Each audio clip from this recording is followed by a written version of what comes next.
तो आज हम लोग कक्षा 12 के भौतिक विज्ञान का एक मोस्ट इंपॉर्टेंट टॉपिक पढ़ेंगे जो आपके बोर्ड के एग्जाम की दृष्टि से काफी ज्यादा इंपॉर्टेंट है। हर साल ये क्वेश्चन आपके बोर्ड के एग्जाम में पूछा जाता है। तो आज की जो हमारी मुख्य टॉपिक है वो है समस्थानिक तथा संभारिक में अंतर। ठीक है, तो इसके पहले मैंने पढ़ा रखा है समस्थानिक किसे कहते हैं, संभारिक किसे कहते हैं और समन्यूट्रॉनिक किसे कहते हैं। ठीक है, और साथ ही साथ इसकी हमने विशेषता को भी देखा था। ठीक है, तो आज हम लोग देखेंगे समस्थानिक और संभारिक में अंतर क्या होता है। ठीक है, तो यहाँ पर मैंने लिखा है समस्थानिक और संभारिक में अंतर, तो एक एक करके हर एक पॉइंट को हम लोग समझेंगे। ठीक है, तो यहाँ पर मैंने दो कॉलम बना रखा है, एक कॉलम है समस्थानिक का, दूसरा है कॉलम संभारिक का। ठीक है, तो यहाँ पर पहली पॉइंट देखेंगे समस्थानिक में। इसमें कहा जा रहा है कि प्रोटॉनों की संख्या समान तथा न्यूट्रॉनों की संख्या अलग अलग होती है।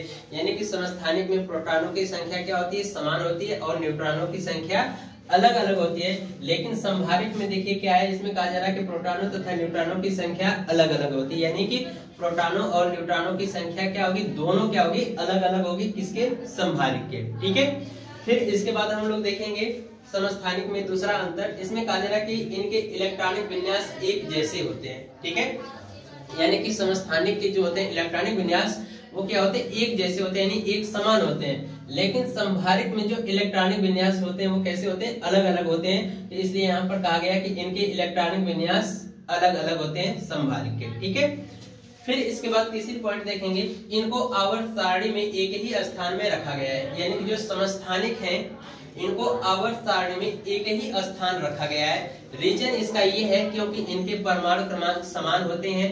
तो जब परमाणु क्रमांक समान होंगे तो उनको आवर्त सारणी में एक ही स्थान रखा जाएगा, क्योंकि ये जो आवर्त सारणी दिख रही है ये आवर्त सारणी परमाणु क्रमांकों के आधार पर बनाई गई है। ठीक है, तो जब ये परमाणु क्रमांक के आधार पर बनाई गई है तो अगर इनके परमाणु क्रमांक क्या है, समान है, तो इसलिए इनका स्थान भी एक ही जगह होगा।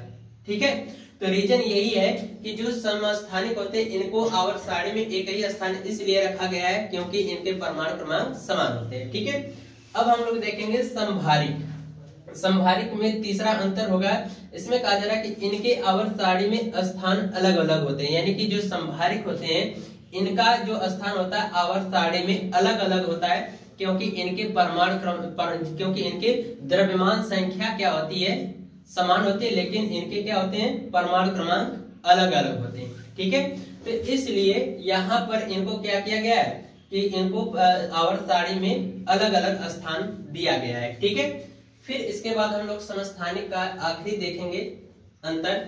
इसमें कहा जा रहा है चौथी पॉइंट में कि रासायनिक गुण समान होते हैं। यानी कि जो समस्थानिक होता है इनके रासायनिक गुण क्या होते हैं, समान होते हैं। लेकिन संभारिक में बताया जा रहा है कि इनके जो रासायनिक गुण क्या होते हैं, समान नहीं होते हैं। यानी हम ये कह सकते हैं कि समस्थानिक में रासायनिक गुण समान होते हैं तो संभारिक में रासायनिक गुण समान नहीं होते हैं। ठीक है, तो ये हमारा कंप्लीट डिफरेंस था समस्थानिक और संभारिक में अंतर। ठीक है, तो इसको आप नोट कर लें।